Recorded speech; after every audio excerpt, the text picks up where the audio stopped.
તારીખ 21 લખપત તાલુકામાં આવેલા મુખ્ય મથક દયાપરમાં ઘટ સ્થાપના બાદ નવરાત્રી પ્રારંભ તેમજ ઉમિયા માતાજી મંદિરની નવરાત્રીમાં માતાજીની આરતી ઉતારતા પ્રફુલ્લચંદ્ર ત્રિપાઠી તેમજ ઉમિયા માતાજી મંદિરમાં નવરાત્રી પ્રથમ આરતીનો સમય 8 વાગ્યે તેમજ 1 કલાક રાસ ગરબાનું રાઉન્ડ તેમજ બીજી આરતી 9 વાગ્યે તેમજ સહિતના આગેવાનો ખાસ ઉપસ્થિત રહ્યા હતા। વિસનજીભાઈ મૈયા, તુલસીદાસભાઈ પારસિયા, ભગવાનભાઈ લીંબાડી, પરશુતમભાઈ વાડિયા, ભગવાનભાઈ લાખાણી તેમજ બહેનો પણ ખાસ ઉપસ્થિત રહ્યા હતા। દર્શન સોની, daily crime news, Dayapar.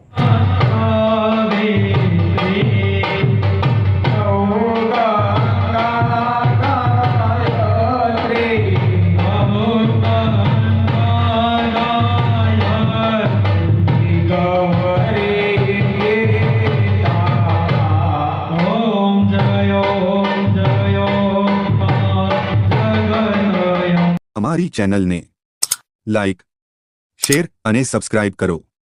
Daily crime news, સત્યની સાથે।